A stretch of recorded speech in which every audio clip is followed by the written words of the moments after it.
welcome. This is Turn-Based Memories. We're back. We're alive. This is episode 29? Something like Poss that. Something like that. My name is definitely Mel, and your name is definitely Zoltan. Hello. Hello. Hi. So, as per usual, we're doing a little programming change here, and this time it is actually going to be the somewhat recent release of Sea of Stars. And, this one came up on our radar just as much as it did everyone else's, I guess. And I came into it thinking it was going to be much more much more like Chrono Trigger than it ended up being. I don't know if that's the way you felt too. Um, it didn't feel as much like Chrono Trigger as you expected. It feels incredibly like it to me. It feels a lot like it, but I was expecting it to be way more like it, Oh. I guess. Okay. I don't know. What It else did differs you from want? I guess I was expecting more on the nose comparisons like the time traveling, Ah, more robust of an overworld, or the combat's pretty similar, but we'll get into it. We'll get into okay. it. So as you can see, probably I assume we have some clips that we are pairing over our idea from the Majora's Mask episode, which I think we both agreed was a nice idea. Yeah, I think it's better than just having the audio. Yeah, I agree. It's something else. Since this is, I think, primarily consumed on YouTube, that's probably the way to go. Yeah, indeed. So we're going to start off, I guess, with my clips, right? We're going to cue those up now. Okay, ready? Go for it. Okay. So mine are in sequence. Here we go. First clip. This is the first thing. So let's just take a look. Wait. How do I get rid of this thing? Okay, hi. There it is. It's all right. So it's the first thing. Yeah. We're just listening. Hang on. Oh, okay.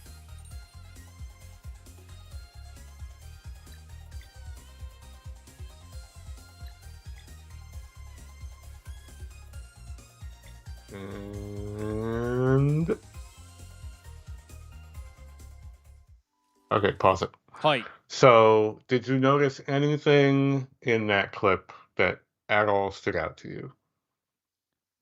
I thought that so we're just doing this off the cuff all of a sudden. I thought that when you said listen, the point was you wanted me to hear this. Oh my God, I realized what it was. Holy crap, I just now realized. When we entered battle, the music didn't change. Exactly what it was. That's correct. Right. There are a few dungeons like that in this game. Not all of them. There are, right. Yeah. Yep. And that stood out to me. I think this may have been the first instance where that happens in the game. That's pretty late though, right? No, I think it is. It must have happened before. You're right. This is pretty late in the game. This is the one, but it was the first I noted it down, so it must have been the first I noticed. I think the area called the Moorlands, which is pretty close to the beginning, also had that thing. I think. Oh, maybe not. I don't know. Maybe not. But well, the first thing I noted about the music was it picks up from where it left off when in the course of normal combat. In this instance, it never gets interrupted. Huh. It just keeps going. Yeah. And I thought, damn, this is exactly what Zoltan has always wanted. Yeah. Indeed. And I got think what it's I wanted really there. effective. I agree. It's perfect. It doesn't feel, it doesn't feel out of place. It makes everything kind of flow better. The music in this game is, I think, mostly the highlight of the game. There's a couple lowlights in the music, in my opinion, but for overall, though, I really did enjoy it. So that element of it, and they do a lot of auditory tricks like this. There's one where it's like a low sort of drone throughout the dungeon. Oh yeah, one of the creepy dungeons. Yeah. And it's like the first time that happens, and it's like, whoa, this is serious. Indeed. But this was where I first noted down, wow, the music just keeps going. Like, and I don't know what was particular about this location, but I'm pretty sure it happened sometime before this. But yeah, I don't think it's that often. I still remember most of the time you hit the you hit the battle, and it switches to the basic battle theme is most of the time, I believe. Right. Yeah. Yes, it usually does. But it also, and I'm sure you noticed, it changes with the day-night. I did notice that. Yeah, which is cool. I tended to fight mostly in the day just so I could see. So you can It see is different. you can see the area, yeah. Yeah, it's just clearer to see in the day. Right, exactly. Same here. Yeah, I don't want everything to be dark all the time. So since we're talking about the soundtrack, it's crazy to me that like I have to say it's really, really good and well done, and it's got all these really, really impressive aspects to it, like the fact that there are several dungeons where the music doesn't change. Thank God for that, for us at least. It has the day and night version of a bunch of different songs. That's really impressive. That took some extra effort, right? Right. And also, another thing, it also had, what's his name? Yasunori Mitsuda do like 10 songs for the game.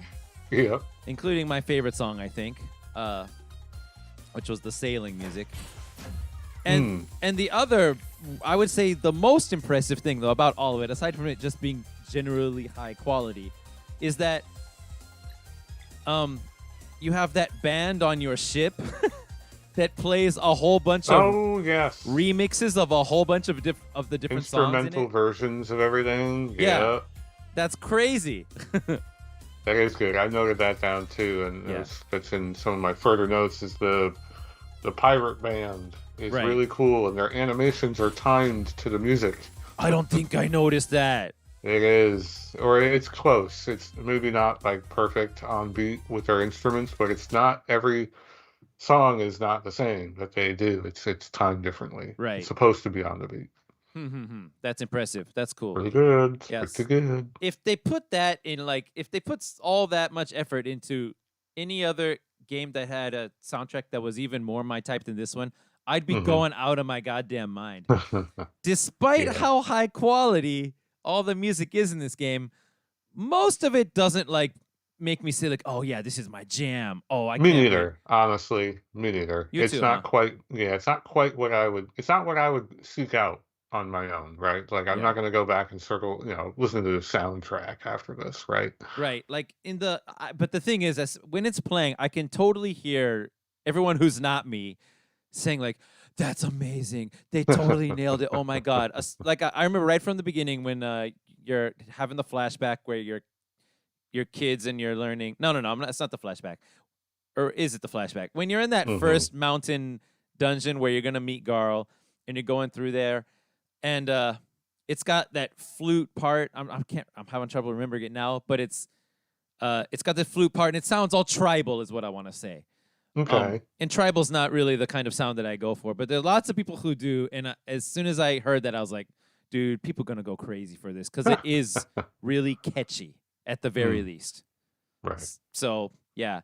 And yeah, it kind of blows my mind that a game with this few flaws, and then in terms of just the soundtrack for now, this high quality of a soundtrack is, I have to sit here and say, I have to say it's amazing while at the same time saying it's not for me.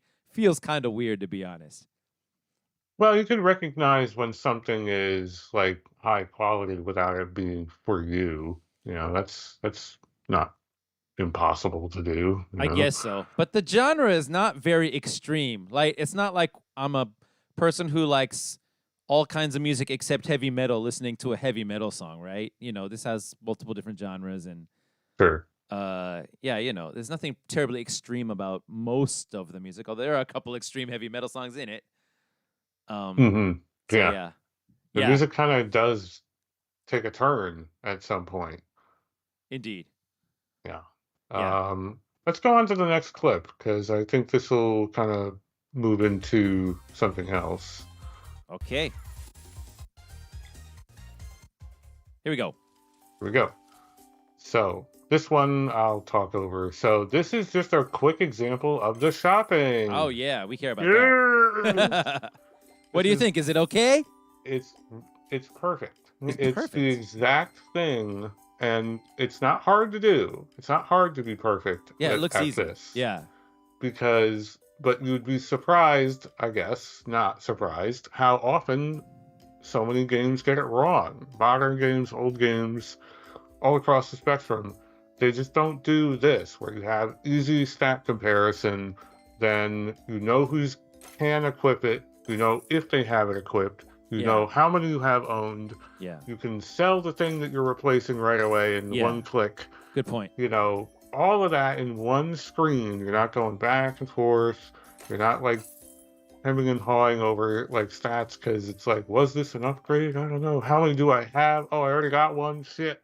You know, like that's just not the issue at all. Good point. And I think to some extent, this is not a complicated like stat game. You always just get an upgrade. Yeah, that's right. There's no there aren't really It's equip deliberately simple. yeah, equipment wise there isn't Yeah, much in the way of right. builds. They even make a joke about that. I don't know if you caught that in the dialogue at Oh, one I have a point, vague memory. What were they talking about? where the pirate big pirate woman was like, Yolande. yes, she was like, you go to the next blacksmith who gets successfully Oh, or successively more skilled the further north you go. yeah, that's right. She said that. I remember now. Yeah. Yeah, I was like, yeah, that's right. She at the beginning, I don't know if she did this throughout the game. I No, don't she didn't. recall. Yeah, I remember But that at the scene. very beginning, she actually laid out a bunch of like Tropes. RPG tropes. Yeah. Yeah, it was like kind of a shtick she was doing at the beginning. Yeah. That was funny. Yeah, I don't think she didn't. In fact, I really liked the stick that she had after that even more, Yeah. which is where, not related to the current topic, but related to just Yolande. Hmm. She would always say, "It's my middle name. Something is my middle name." Yeah. Captain would tell her, "Hey, go clean the deck," and she'd be like, "Don't worry, man. Clean is my middle name." And I loved how they totally freaking capitalized on that even more than necessary. Because just saying it's my middle name all the time is kind of a good enough joke in itself, I would say. Sure. But then finally, there's a time where you have to, I can't remember what it was, but you have to say your full name.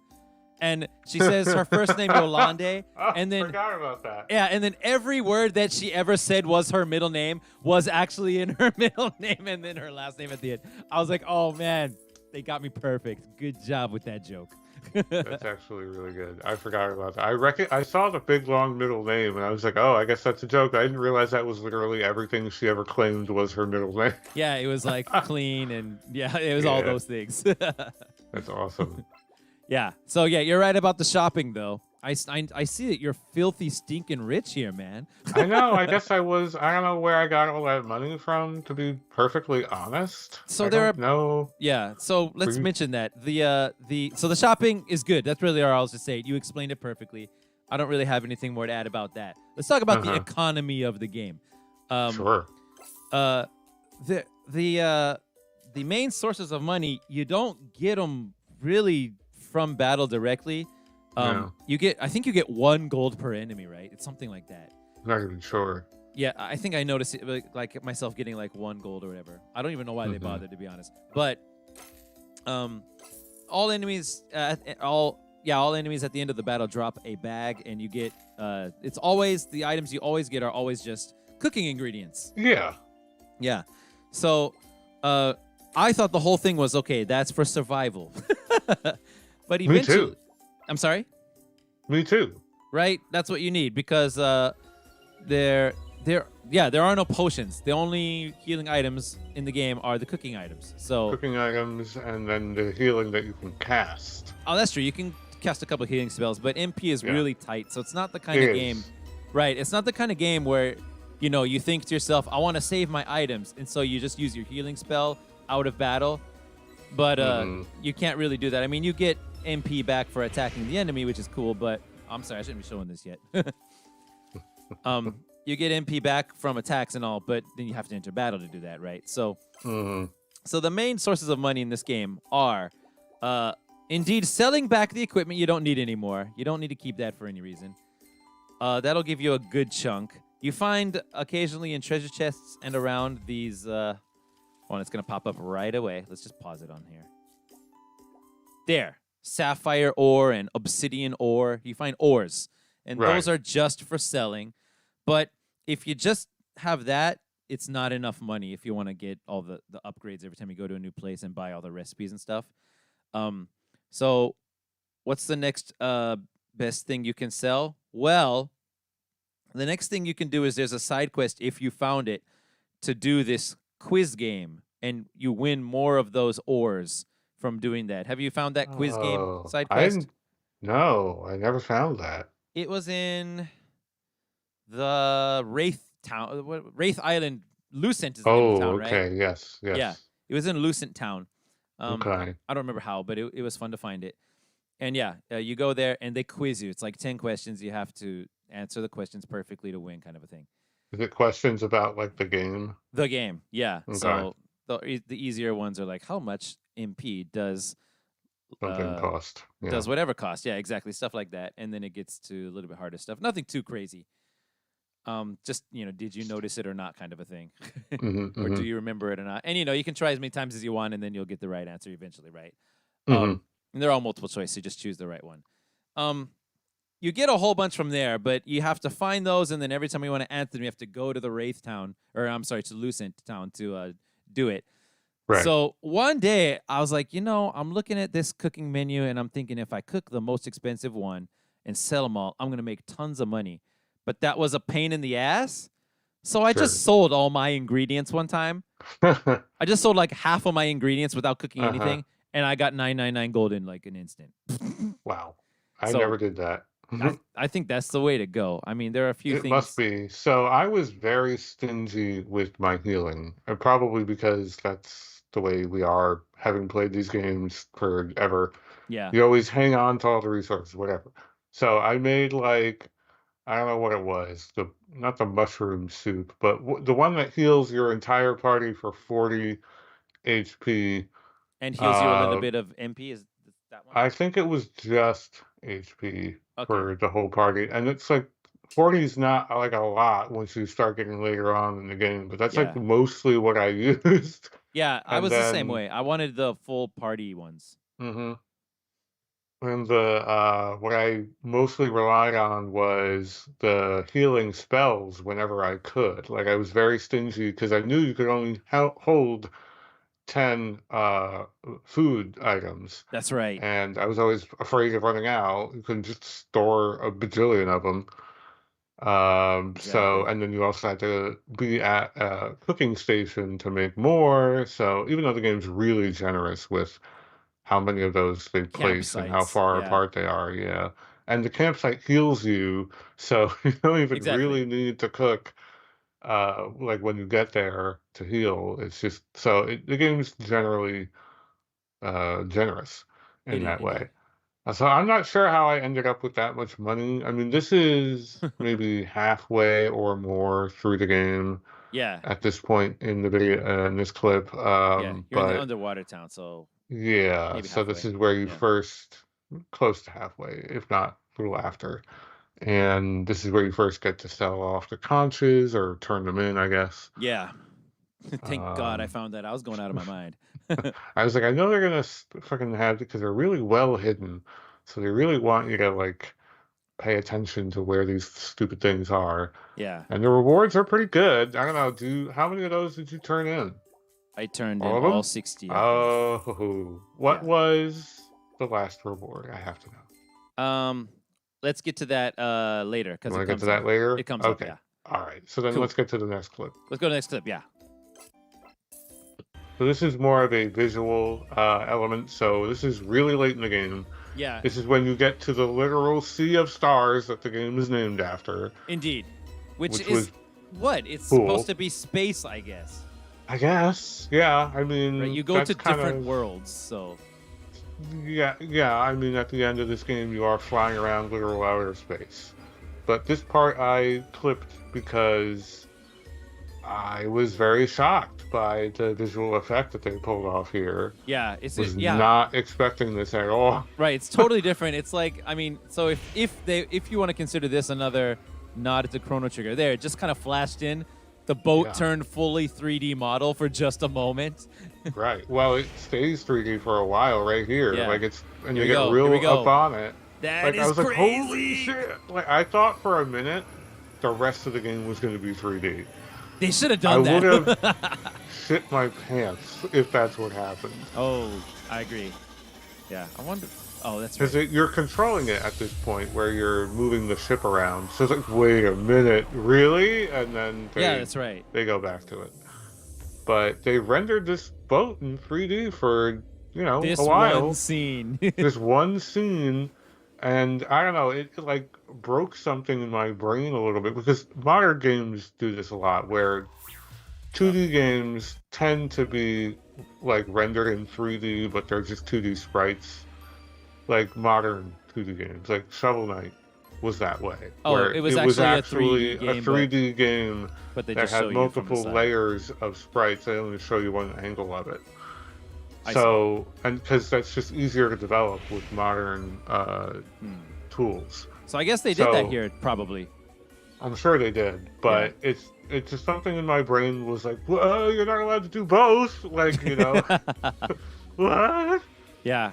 I remember the first time when you played Chrono Trigger, the first time you go through the portal, it's just this wavy effect that you're flying through a tube, kind of wavy effect on screen.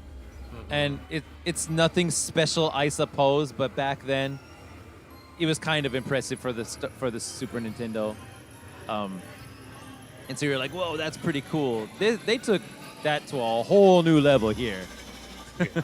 This was very impressive. This is maybe the part that kind of surprised me visually the most. And that's, Same here. I mean, the game is really beautiful outside of this in terms of the sprite work. Definitely. The character animation is really fluid. There's a lot of frames going on. And then they do this in the overworld, which is a direct nod to Chrono Trigger, where you have the small characters on like a Yeah. diminished overworld, which is just a really rare thing for games to do anymore. It's like just not something people bother with overworlds in general. In general, right? Yeah. Yeah. I love some of my favorite role-playing games have really, really incredible overworlds, and it's just like a lost art, I feel like. Well, it was done out of some kind of necessity because of Yeah. technology, right? And Right. so it is an art, obviously, but if it's not necessary, I don't know. It is different. It shouldn't be. You're right. It shouldn't really be a lost art because I think there's a way to do it. I mean, outside of doing it in this context, I feel like it was done very intentionally as a throwback. Like this whole game is designed as a throwback, right? right, it is. It's supposed to But be that. Yeah. I think even in the context of a more standalone experience that's not trying to evoke anything in particular, like an overworld could be done. I feel like it could be done in a way that is not referential. It's just of its own thing, and Yeah. It could be. the purpose behind it would be you're traveling a really long distance, and you're not going to do that at the micro level. You're going to do it at a bigger abstract level, which is kind of the point of these overworlds. Mm-hmm. And in that context, I feel like it gives you license to do a lot of things that games haven't done for a really long time. And that said, this overworld, it doesn't really do a lot. Like, this is maybe the most interesting thing it does, and it's just kind of a graphical trick. Yeah. You're Indeed. really mostly just kind of walking around. There's a couple things later on toward the end game The where dragon, the sleeper wakes up. That's the kind of cool, sleeper I wakes up suppose. is really cool. The part where the day-night puzzle is, Yeah. you do that in the overworld. It was cool. Yeah. But that was it mostly. Like, you're not really You're not really exploring. interacting with things much on Not the. much. Very little. Yeah. One of the quests has you do it, though. There are. I don't know if you ever noticed swimming around or sailing around on the home world.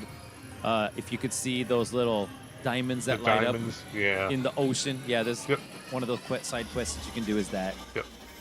I Did you did do that? That was cool. Yeah, I You did. did? Cool. Yeah. I did. That was one of the best ones, I think. I noticed that early on, and then I didn't piece it together what it was. And later on, like still way before you get access to it, it's like, oh shit! Like you're gonna be able to turn these things on somehow. Yeah. And then it wasn't until like really late in the game that they let you do that. Yeah. Exactly. End game or post game? Pretty much. Yeah. Pretty close to like I don't remember really futzing with it until post game. Yeah. Did you? Okay. Ready to go on to the next screen? Let's do it. Here we go. All right. So now we're in, and we can kind of let this ride. This is a quick montage, the rest of this whole thing, Okay. of the game overs that I had. Oh, I only had like 2. I had 5, and they were to stupid enemies like, look how much fucking damage that guy did. How much was it? How much was it? Let's go back. It was like half my health, or almost half my health. Well, yeah, you only 'Cause I have like didn't 70 block it. HP, and he did 31 and then 48. That is kind of crazy. And then 36 right there in one shot. I didn't time the block, but this is early on when you get to those bad enemy type.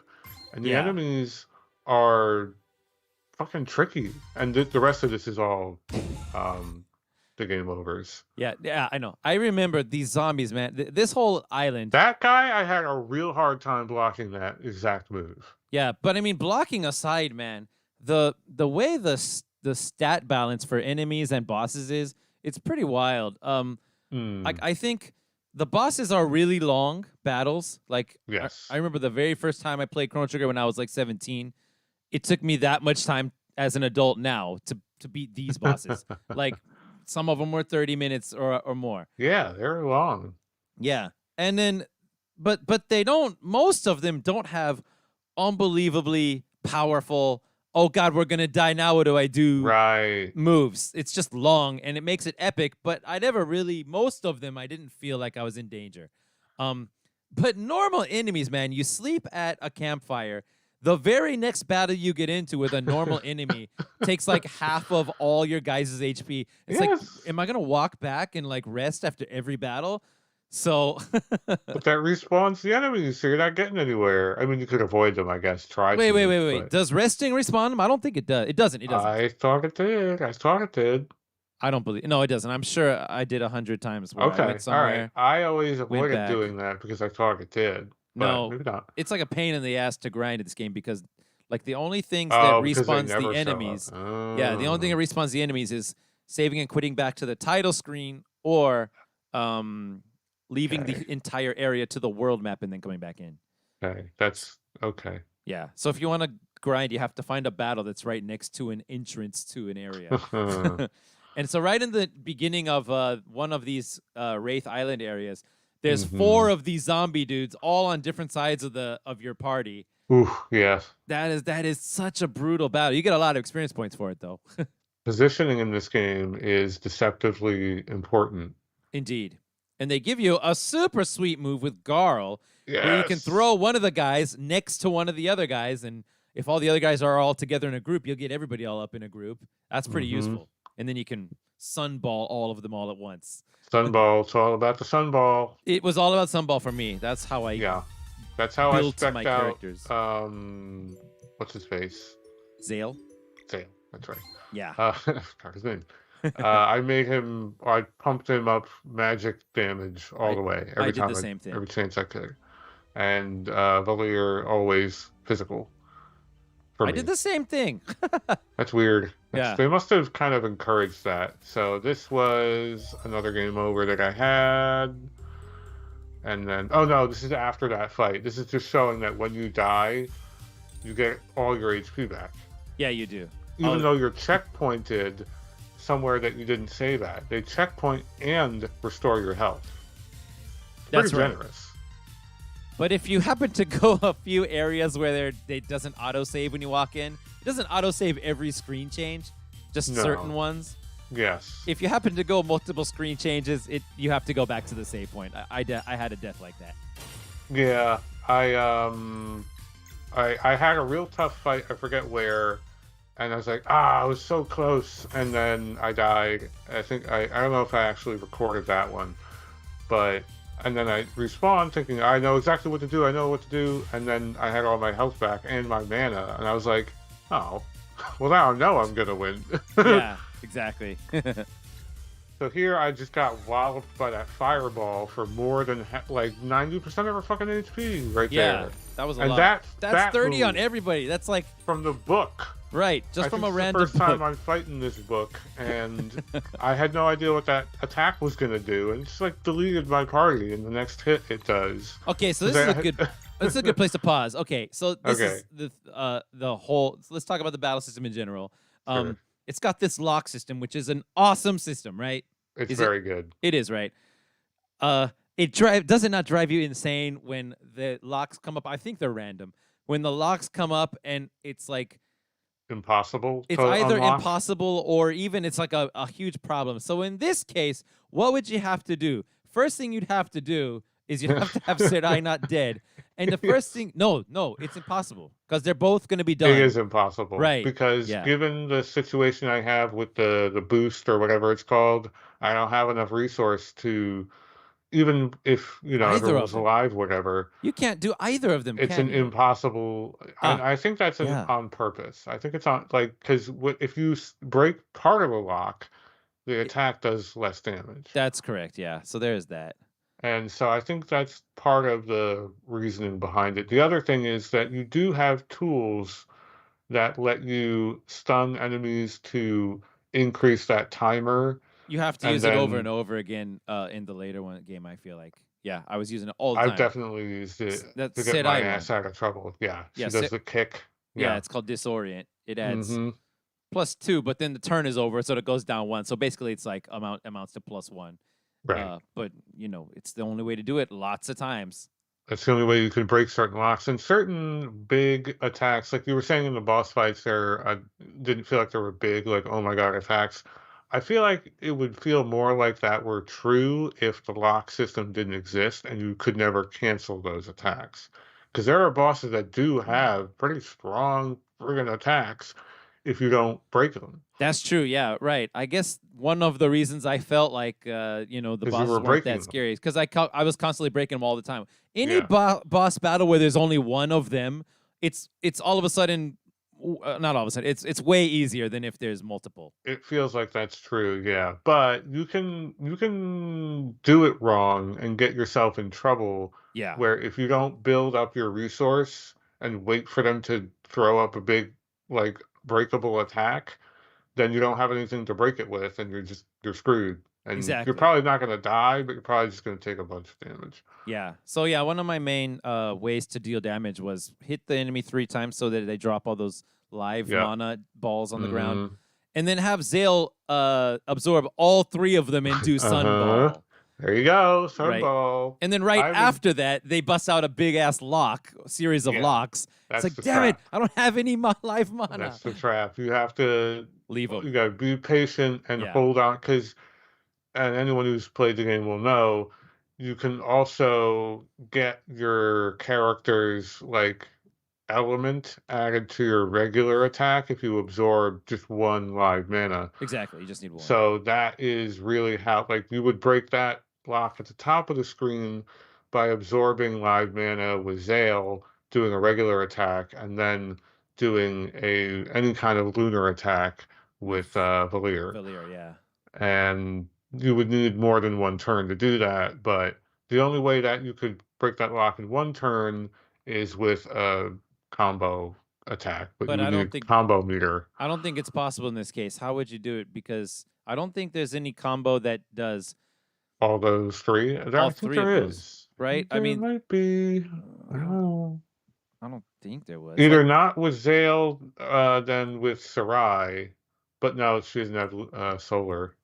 Huh. Maybe right. not. Yeah, I don't think you can. If it was, for example, sword and hammer and one of those 2 color elements, then you Hmm. could do that solstice strike and Hmm. just you have to make sure that whichever if it's moon or if it's sun, then you just absorb the correct absorb with the correct person, and then you can get all Right. 3 in one shot. But I don't think it's possible to have each of them absorb one and then do a solstice strike and get both the hammer and the sword and the moon and the sun all in one shot. I don't think that's possible. No, no, that's not possible. You Right. can't you can't hold on to a live mana between turns. Not even between turns. Like I wanted to Nope. like if It you goes away. yeah, it goes away. If you switch to the other character, it goes It away. goes away, So yeah. yeah, he can't. Nope. Yeah, I want to say by the way, this was my favorite dungeon in the whole game probably. Oh, the the The what was this? The Dweller of mansion? Woes. Yeah, I forgot the name of it, but the Dweller of Woes dungeon. Um, Yeah, visually, I don't know. In this game, for me specifically, there's something about the aesthetic that's not quite my type. sure. Even in the beautiful areas, I think my favorite ones visually. Well, it's very dark. It's Well, not no, that bright of it's a the game. opposite situation for me this time. Like the bright, beautiful areas are less my type than they should be, and my favorite ones are actually these dark ones. So this is my favorite one because of the atmosphere. And I think just because they did a lot of work with lighting in this game. Sure. So yeah, and I think this and the creepy music as well, right? I cared about because I wasn't finding the melodies that were blowing me away personally that were my type. Hmm. The more ambient ones with just weird droning sounds were probably having a better effect on me than the more melodic songs. And so yeah, for that reason, some of the scarier dungeons and darker dungeons were probably for that reason they were Hmm. my favorite, Hmm. which Hmm. is unusual for me. So you see here, I tried to heal, I tried to get something going here, and then Yeah. this fucking book just, well, no, this is the thunder. That attack's easy to block because it's really well telegraphed. 1, 2, 3, and it's the And third then one. bubble drop, I never had a problem with bubble drop. That one's easy, and that's right out of Chrono Trigger. The exact same move as in yeah, Chrono Trigger. and it does very little damage. But that did, Yeah. I blocked it, and And it it did still did 37. over half your HP, It's like, dude. what the hell? Awesome. And it's a really difficult attack to block. It's tricky. Yeah. So here's the next one. And these are all just normal fights. Right, these are all not just like normal fights. Boss fights. Exactly. All the bosses look the coolest, but the Oh, yeah, hardest they fights look are the incredible. regular ones. Yeah, this regular ass combo of enemies that just have really strong attacks. Oh, so you're you in can the part now where you only have these two characters. Yeah, this is way later. So I've got two characters. I came into the fight low HP, which is always a bad sign. You don't have any live mana on the ground, so that No, means we you. just started the fight. Oh, dude, no, it doesn't matter. I got- Even if you had live mana, it's impossible to break any one of these two locks. Yeah, it's true. That sucks. I hate that. What It's a funny, bad though. roll. Right, you just got a Yeah. bad roll. So it is And they're all definitely at random. they're all at one turn. It's like, what the fuck? Yeah, you can't stop any of them. Yeah. No. Abeyance, man. Abeyance Abeyance is crazy. is so good. That's my favorite move, I think, out of Yeah. what's his face? Reshan. Rashawn. Yeah. Otherwise, not too pleased with that guy. Well, I don't know. I like him because he does his normal attack. If you have you got the timing with his normal attack? Yeah, I had to figure it out. It was tricky. Right. But eventually he throws one bottle and then you push the button and he's going to throw another one. And you don't have to wait for the first one to hit or anything like you would expect. You just have Right. to throw it so that they both hit the enemy at roughly the At same the time. same time. Yeah. It took me a while to figure that out. But if you do that, not only is it 2 poison attacks without even sucking up any live mana, but also it creates a This is you're crazy. screwed again. It's It's- horrible. Dude, this is hardcore. It's fun to watch it later. Yeah, it hits all the other enemies too, which is awesome. Nope, you didn't block those. Oh, I fucked it up. Oh no, you're dead. You're dead. You're totally dead. dead. It's so much damage. And you had no chance. That's hilarious. There's nowhere to go in that fight. Oh man, So that that's was it. awesome. That was it for my game overs. So The stuff ones I like recorded that. anyway. Yeah, normally stuff like that I want to say. Oh, that's the whole thing. So stuff like Yeah, that that was I it. want to say gives you it makes the game more memorable to me. But Mhm. but I don't know. It's the way to make it more memorable. I think would be to put those things in boss fights because when it Mhm. happens multiple times with just a random chance, Yep. yeah, I don't know. It doesn't affect me. It doesn't have a positive effect on me as much as it normally would. Same thing happens in Persona games, where Oh yeah. you walk Any of the into SM2 games. right. You can walk into a battle and the enemy gets the first turn just by chance, and for their first turn, they can cast a death spell on you that hits all 3 of your guys, and you die, and you had Mhm. no chance. Mhm. And when you think about it, that leaves a mark of impact. I mean, that has an impact on you. but considering it's just a normal battle and it could just happen at any time, I don't know. It doesn't make the game like, oh my god, that's awesome. Now I want to play that. If it happened in a Yeah. boss and the whole point was to figure out how to get past that, like there's a boss in Persona 3 I never got past. And so I never beat the game. That casts a spell called Mega Dolan or something. Yes, I know what that is. And Yeah. it's just like it's a non-elemental attack, so I don't think you can protect against it with any specific way. That hits all your guys, and just because it's a boss, I know that okay, I just got to figure out a way to get past that thing. Hmm. That had a more positive impact on me than when it just happens with regular guys instant killing you. Agreed. Yeah. Okay, shall we go to my places, my I think videos now? so. Let's Okay, do it. I have 5 videos. The first one, I just wanted to showcase the town of Brisk to talk about level design. Sure. So, let's talk about just dungeon design first before we talk about this area. The dungeons are full of little puzzly mechanics all over the place, and it's like, what do you say? Harder than Zelda or easier than Zelda? What do you think? The puzzles. The puzzles in this for me were pretty easy. I thought I agree. they were what's the word? Like kind of frictionless. Like you just Yeah. kind of do the thing. Like I know what to do. You kind of look at it, size it up, and just do what it's telling you to do.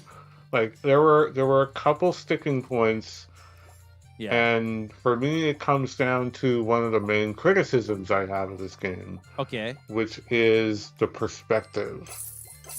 Okay. So in Zelda, that which will I haven't go ahead. Sorry. I'm sorry for in interrupting. Zelda, which I actually haven't played very many of the 2D Zelda games, but Okay. I'm aware of them. Yeah. uh, but in that game, the perspective is more top down. It is more top down. Yeah. In this, it's more isometric, and unfortunately, I think that makes it more confusing. Okay. In certain locations, it's difficult to tell if something's in front of something, Oh, there were a few times or like that. Yeah. yeah, or above it, or behind it, or whatever. And until your character moves around in the space, it's impossible. It's like a magic eye puzzle. It's impossible to tell. Right. Yeah. There were just a few times for me in this game where like I thought the thing was on the same level as me, was actually below Right. me or above me. Or But whatever it was. yeah. And so you walk up against it or jump down or whatever, and then you figure, oh, okay, and you've got Yeah. it. I don't think it's a big problem. No, You can but call I it a think criticism. there was one puzzle that I got stuck on for like minutes because I didn't realize that Oh, something was where it was not, where's or some yeah. some case like that. Well, I I got was like, bad. yeah, this sucks. I got bad news for you, man. You're gonna like have that problem tenfold in Alundra, man. I mean, Yeah. I've got far enough into that game to kind of understand like what makes it puzzly. Hmm. So, but still, even that game, I felt, well, no, it's pretty similar to this in that Okay. sense. You haven't had any huge problems with the perspective in that game, huh? Not with the perspective that I recall Okay. yet.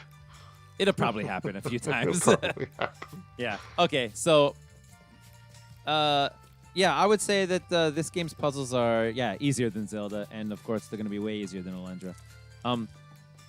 Do you think there is some value in having the player do all these little processes just to get through an area? Like you could just walk up the hill, but in this game, Yeah, instead of I walking up know the what you're hill, you have to saying. climb up the rocky ledge, inch along the side, climb up those things, and then you can walk across to the other side. Right. Do you think? I think there is some innate value I in do having too. I think it gives the experience like texture, where it just gives you some sense of adventuring without there really being that. A real um adventure. well, a real adventure, but like without it being obnoxious. Like it gives you something kind of interesting to do. Maybe like I guess you could phrase it as like it gives you a little break from combat. I guess Yeah, you could think of it combat that can be way. a little exhausting just in general in any game. If it were just combat, move Right. forward, combat, But this game, like its combat is kind of sparse in my opinion. it is. It's pretty thin, but that's I think definitely a design choice where they Yeah. didn't want it to be that old school thing of random battle, random battle, random battle, where you get kind of exhausted. Right. So they So they very broke it up with consciously those did things, I that. guess. Yeah. Yeah, and I mean, Chrono Trigger was also kind of that way. I think that's part of Yeah. why people really love that game is because Oh yeah. you could see the enemies on the field. There were definitely a lot of places where they kind of jump out at you. It was effectively a random encounter. Right. There are a few But areas like that in this game too. But yeah, not as yeah, much as I mean, not as much as random battles. So no. so And it yeah. felt more like even if that were to happen, you could usually see it coming because they were like off in the side, dancing around, and you Yep. jump in. You'd be like, I probably won't be able to avoid this, and you can't. And Yep. then there you go. Exactly. Uh, Yeah. um, So I think and yeah, go oh ahead. sorry, I was gonna go into my full on opinion. Go ahead. Yeah. So yeah, I think having to do all that stuff, it gives the world some more character, and I guess there is a value in that, and it means that you ended up doing more exploring, just even if it's by force. Sure. So you saw how the world is put together, and does it not give off this, does it not give off the feeling that, oh, somebody put some work into this, this is awesome, kind of a feeling, that Yeah, I do. Dark Souls 2, you rode up the elevator and found out that this area way far away from the beginning was connected directly with an Connected to the. elevator to the beginning. I So, think the criticism that if we were to draw the counter argument is,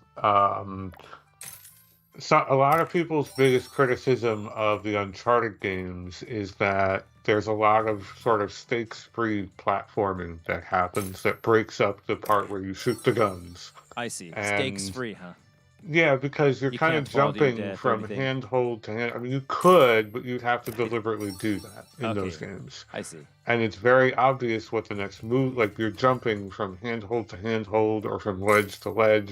Right, And okay. even though it looks very perilous, and it would be in real life, Yeah. it's effortless for the player. Yeah. And so people have said like, well, what the hell's the point? Why isn't this just like a cutscene or something? I think it I gives disagree you with that. something to do. Yeah, Yeah. me too. I don't I think it should think be a cutscene.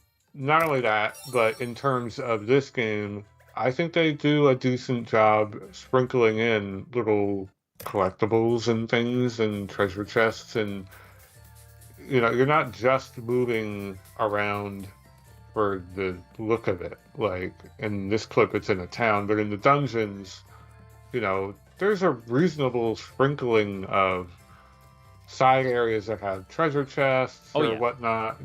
It's Yeah. not just go forward in a different way. Right.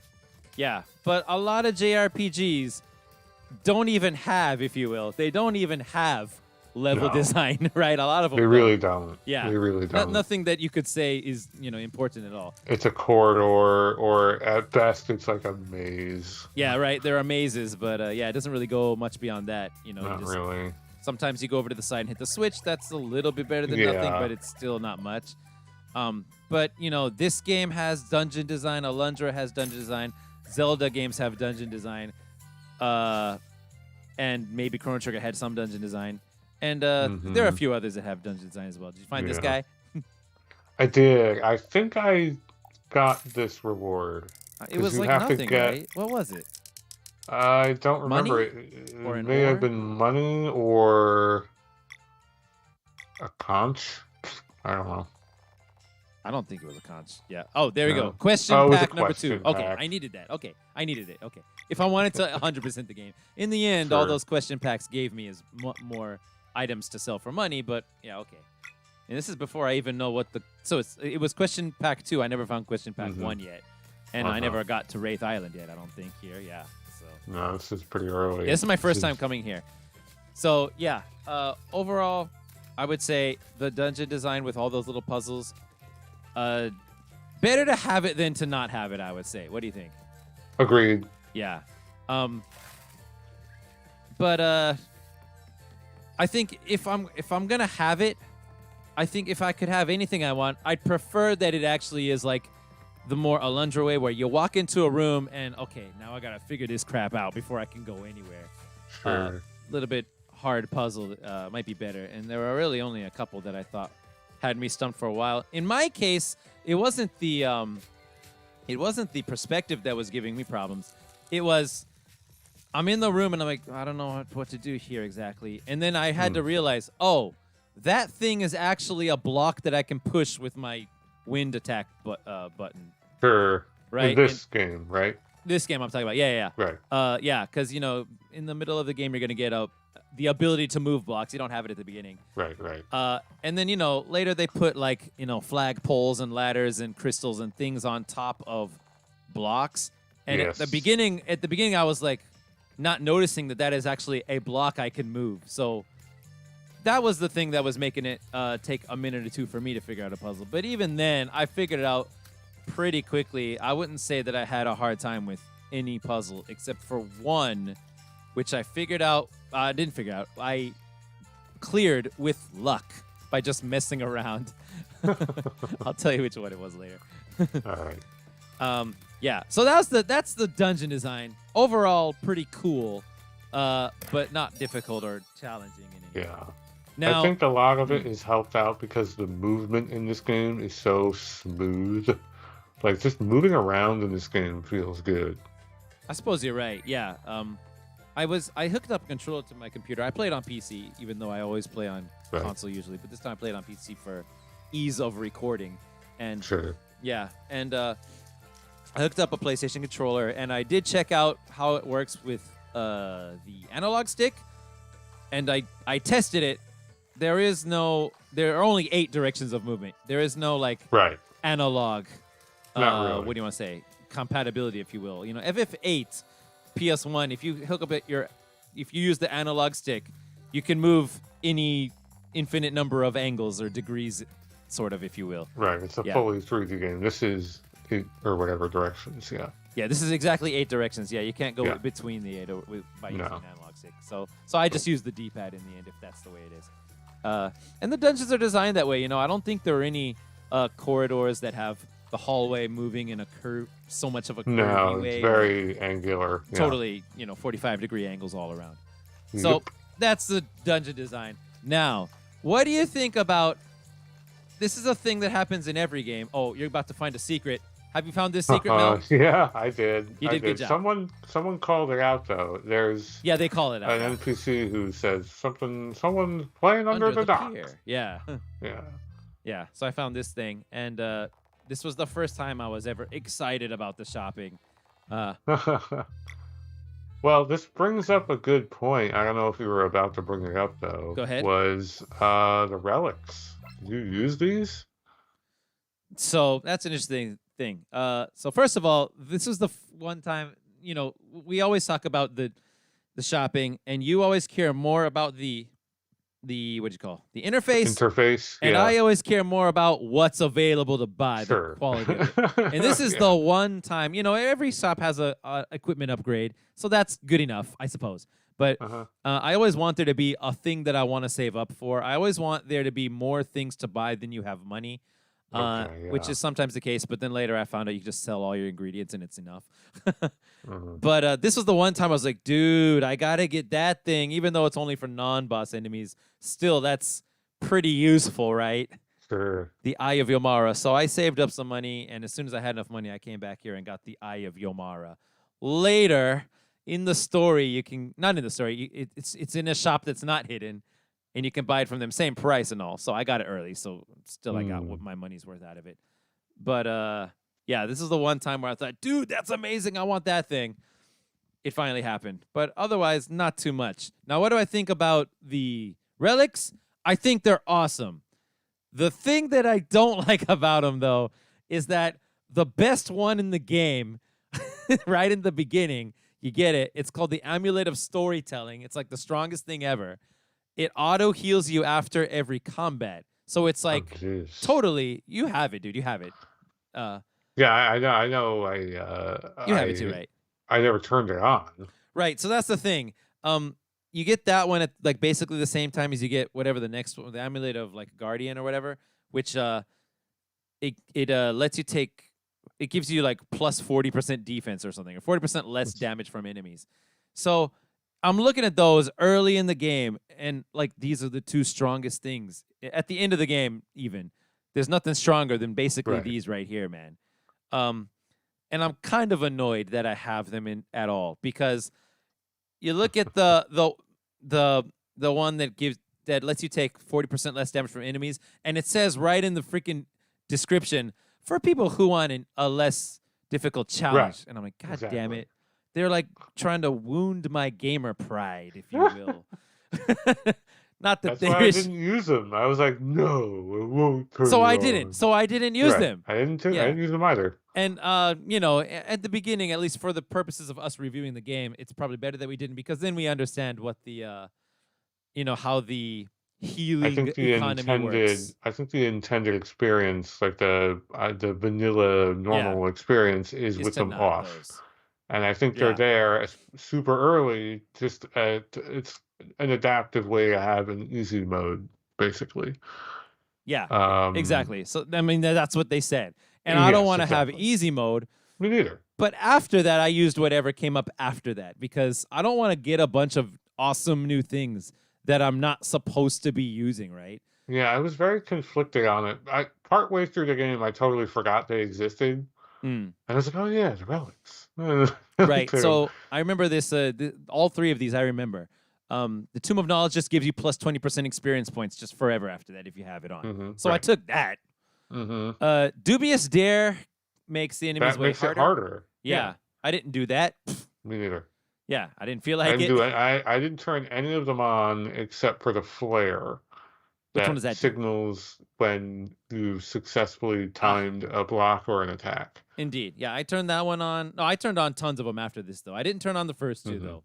But I turned on. I didn't turn on Dubious Dare, but I turned on Tomb of Knowledge. I turned on that flare one.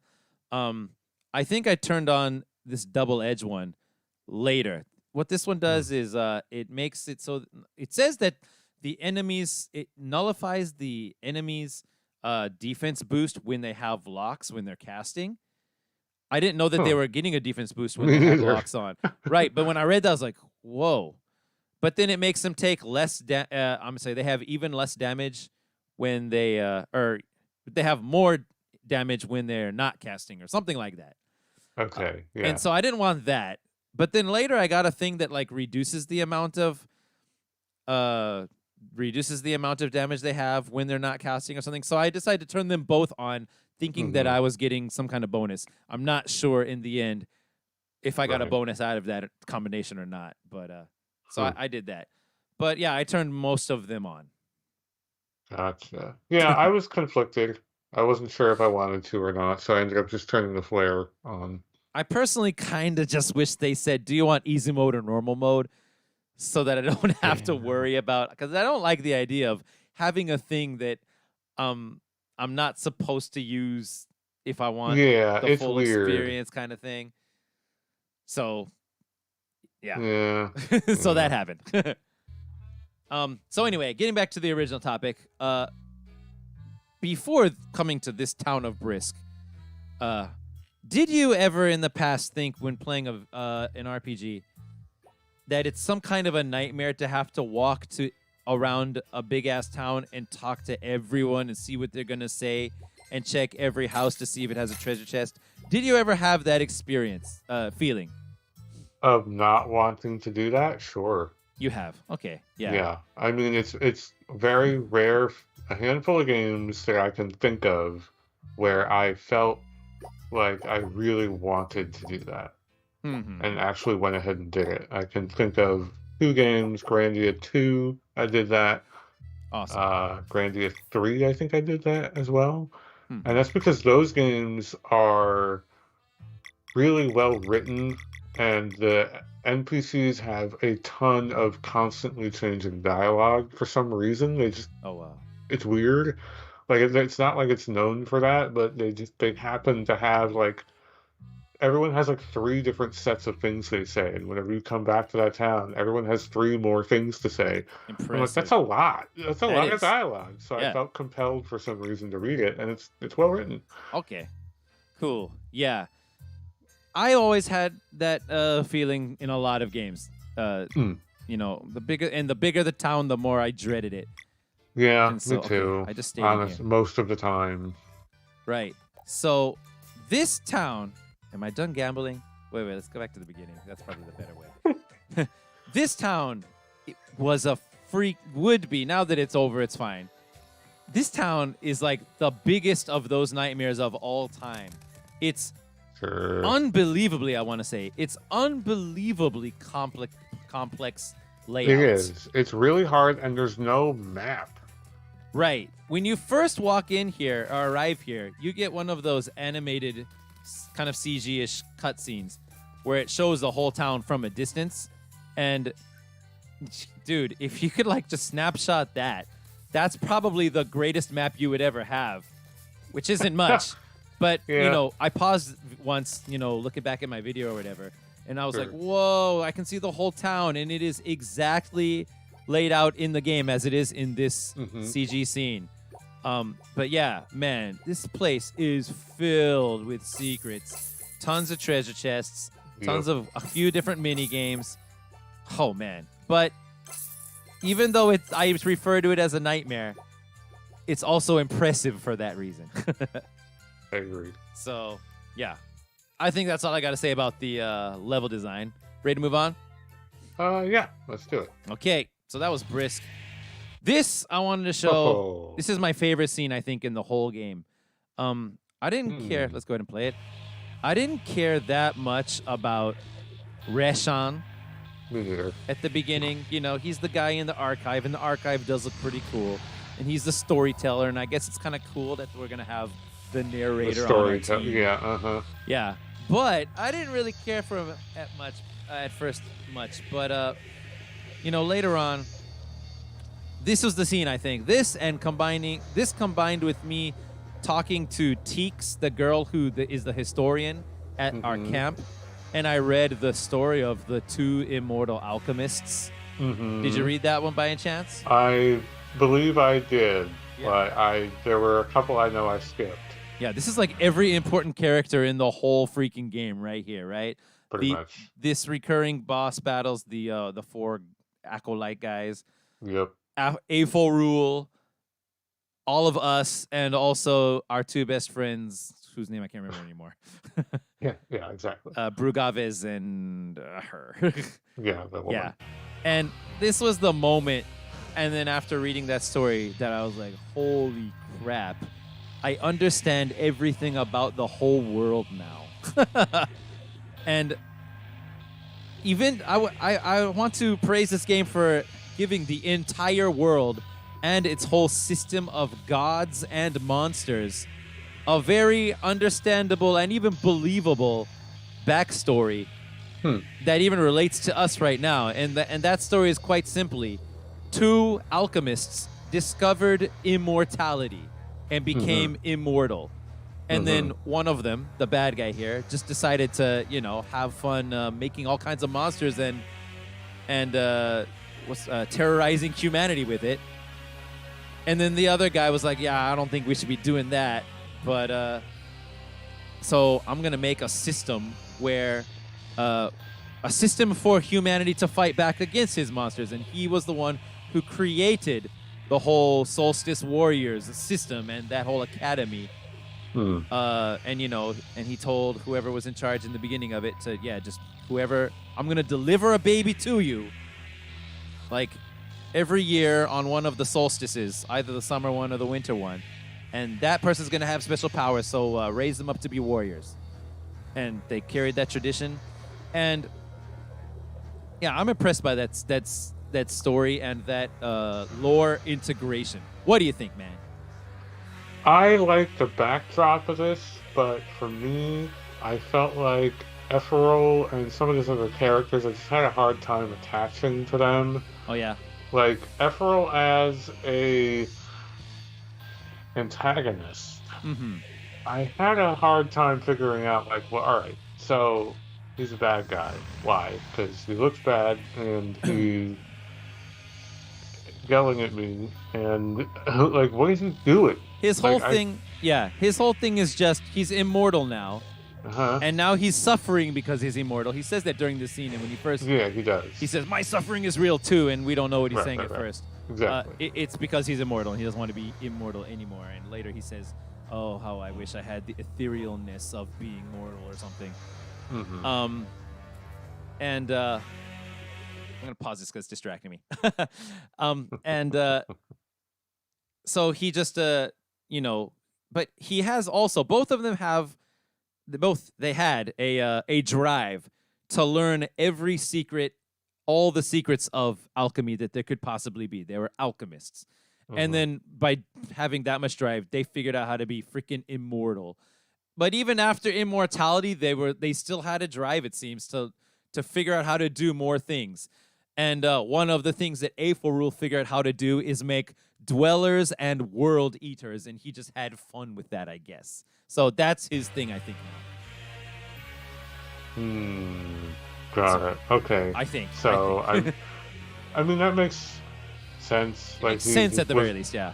driven mad by his immortality, sure. But it kind of begs the question, well, why is Rashawn not equally crazy? Because it would be pretty torturous to be immortal. Like, Yeah, that's a concept that's explored over and over again in all sorts of media.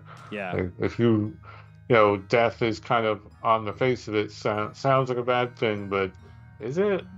Kind of a thing, yeah. Yeah, You there are tons probably of should stories like die. that. Like, you don't Yeah. want to be around forever, do you? Yeah. And so, this is exploring that concept, but he's got his counterpart here who is equally immortal, but Yes. he's a good guy. Yeah. He's helping you out. But there's also this kind of thing where it's like, I got rules. So I can only help you out a little bit. So that was, you yeah, know? right. And so that was another mystery at first, right? But Yeah. yeah, I don't know why. Probably my kids came in and bothered me during this part. That's why I'm stuck on this Okay. question mark scene, maybe. But anyway, yeah, right. I was wondering, like, well, why can't he? Why won't he? It's just like, Right. I thought it was because he was a god, is what I thought at first. And in the Uh-huh. end, you can decide if you consider a person who makes things in the world, monsters, a god or not, or whatever. But in his case, what was it? They have a flashback later. It was his way to try to save humanity was by making a deal with his brother Aforul, right? That, okay, I Mhm. won't touch any of your dwellers if you can just like go over there or something, or just you Hmm. don't get involved anymore either, kind of a thing. I forgot what it was in detail now. So that was the reason, right? He was doing it to save them, got right? it. If I Got it. get involved, you guys, it wasn't because I'm a god and gods shouldn't be, interfering in Tampering with humans' whatever. affairs. Yeah, Yeah. it wasn't that. I thought it was that at first. Me Lots of too. games have that. It was, no, if I get involved, A4 will get involved too, and you don't want that. So that was the thing, right? Right. And so, yeah, I found all Gotcha. that pretty believable, and for that reason, good. Yeah. I think if we're talking broadly about the plot, I guess my issue with it was more at the macro level, where I kind of felt like the resolution was like not there. You mean when Like, you beat the game? yeah, like what did we do? Okay, we say we defeated Erlina, who Erlina turned and the world into leader. Yeah. and the world leader, and then you're basically trapped to eternal servitude. So that's another place where the story took turns that I was not expecting. I mean, and maybe it's just Mhm. because it's my own fault for coming up with all these preconceived notions of how weird the story's going to go in my head pretty early. But this one scene is for the story, so yeah, let's get all that out now. I thought the story was going to be that Erlina and Brugaves, in the beginning, they're like, can't we just let them be kids? And what's his name? Verlaine? No, not Verlaine. The headmaster guy was like, Moraine. yeah. And he's like, no, we gotta kill we gotta train them to be solstice warriors and kill the dwellers. Of course, there's only one dweller left in the whole freaking world. Right. So One day away from retirement. Exactly, right? Hold on, let me see. Yeah, I didn't put it. So this is the time to talk about it. Okay, yeah. And I thought the whole story was gonna go. They show later that they betray and stuff. And I thought the whole story was gonna be that. Oh, okay, this is gonna be like one of those games. I don't want to give a specific name to spoil things, but one of those games where like the religion or whatever it was all a sham. Actually, there was some, Moraine was involved in something, and actually they were just keeping us in this servitude for some other reason to serve them. I thought that's where the story was going to go. And of course, right? Of course, freaking Zale and Valir want freedom, right? And they show in the whole beginning of the game, they love their best friend Garl. They can't live without him. They just want to hang out with him. But they also have a strong sense of duty, and they do whatever they got to do. And I'm like, okay, fine. But they want to be free, right? And the whole story is going to be those two guys we're going to collaborate with them or something, and we're going to break the cycle. Right. And I was really surprised that that's not at all where they went. Yeah. I thought we were going to win our freedom by killing whoever, what guy. And in the end, it turns out freaking Valer and Zale, who I've seen online criticized for having kind of empty personalities, and you can totally interchange their dialogue, and there's really not much to them, which is okay. Okay, fine. That is probably correct. But also, they seem to be totally on board with the Solstice Warrior way of life. And the ending is, we're the greatest Solstice Warriors of all time. Deal with it. This is what we do. I thought they were going to go for freedom. They totally didn't. So I was surprised. They leaned into it. They're like, we are saviors. We are basically living gods of a way. Yeah, they turn into that, They, they commit themselves to, like, I'm pretty sure it's like an eternal watch against the world leader, and I'm like, against the man, Warriors, that's kind of sad. Right, it should be sad, but they were on board. They didn't long for their freedom at all. That was weird to me. It was weird to me too. And like, I don't know. I guess we were expecting a more traditional counter narrative where you have the big myth and then you break the myth by making it more human. Where if you were really put into a position to become a god, wouldn't you say no? You know, in the traditional, historic version of that myth, you would say yes, because that's the myth. You become a god, whatever, the hero, and this etched in stone sort of servitude, whatever role is what you become the end. But a lot of stories that we've seen in especially video games is that is offered and then rejected, because in reality that would be terrible. To have to do whatever that is forever, give up your humanity, give up a normal life, give up or whatever, or be trapped in a cycle, like now someone else has to also do this and not just you, type of thing. And the kids, they lose their childhood. Even they have to lose their childhood. I agree. I found it very and that's kind of the bigger story, right? So that's why I said I was having a problem, or not really as vibing with the macro story, the overall story, which is that you are becoming the Solstice Warriors, and then you become the Solstice Warriors. Exactly. It's just like that, ta-da. But these moments, the micro moments, the stories in it, especially everything to do with Garl, are incredible. You know, these are the really important pieces, and this particular piece where not only is Garl really awesome, and he's a really charming person, and everything that happens to him is really, invested and investing. Oh, yeah. This moment they came up with where he's allowed to stay alive as long as he has a purpose is really awesome. Oh, you like that one, huh? It's really cool. And as long as he stays invested in this specific purpose, not just like a general, I have a purpose to live, blah, blah, blah. No. Like, I need to finish this task. Indeed. That's why I'm alive. Yeah. I see, which is the exact opposite, almost, of the two Solstice Warriors who are, I guess, going to become immortal. I don't know. I guess that's the implication. I think so, right? Yeah. Yeah, they don't age anymore. They become gods. Right. To watch over every planet basically forever, Indeed. and that's they're like a force of nature now almost. And Garl's like, no, I just gotta help these guys finish this one thing, and then I'm gonna die. And if Indeed. I lose focus, or even like I can't even like the idea is like you can't if you can't even come up with how to do it, he would die. Like it's not just That's like I true. have to see it through and then I can then my watch is over. Like no. If he's Also not have to able to figure it out. figure it out and actively pursue it, he will fade away.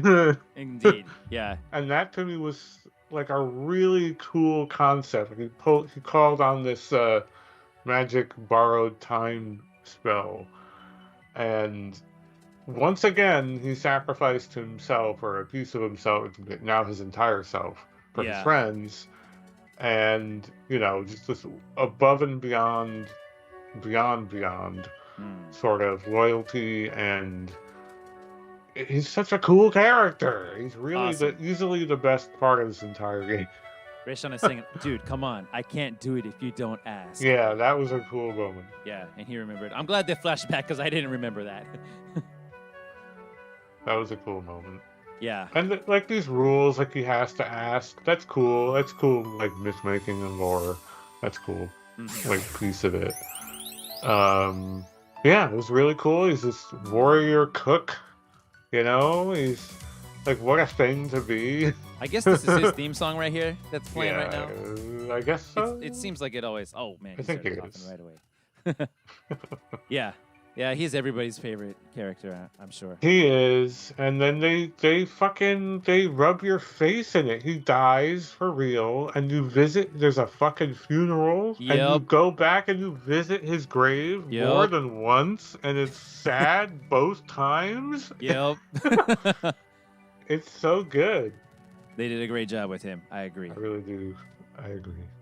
Compared to Sarai, who I think is like a kind of missed opportunity. Like I felt like they were trying to do something with her character, but it just kind of passed me by. Like, she's a cyborg and she was pretending to be a pirate. And okay, do you feel for her at any point? Does it matter? I mean, Is it really? it matters that she's a cyborg, though, right? Because she was forced to become Does a it? cyborg. It matters for her, right? It matters for her. Their world was messed up by the Fleshmancer, by AFO rule, and Right. and his machine that turns people into cyborgs, and so Yeah. it matters for them. Maybe not for Zale guys and Valir guys specifically. Yes, but like to me, like the part where it's like she's a cyborg, I'm like, all right. Yeah, Okay, yeah. The like- reveal wasn't really important that she was. Yeah, I agree. The fact that she was a cyborg didn't really matter to me. Just the Like I fact felt that, like it should be more impactful though. right? Yeah. It wasn't. I don't know. Compared to this and everything going on with Garl, it was like kind of hard to compare. I don't know. Okay. Next video. Next video. Everybody loves Garl. Everybody loves Garl. Okay, so this is just, I want to say, it's my favorite boss battle. It's not that much to say. You can come back here and find another boss battle with this lady, Romaya. Oh yeah, I didn't do that. Yeah. I figured there was more to her because she's like, "I'm done fighting you." I'm like, "Oh, I'm Right. gonna fight you again." Huh? And the funny thing is, you just like walk into like this one dungeon, and the exit is her freaking house, and she's just Yeah. like, "Why the Get out of heck my are you house." guys here? I'm gonna Yeah. fight you now." Uh-huh. And that's it. But this is, I think, the most creative boss fight in the whole game, which is. First, let's listen to the music a bit. Sure.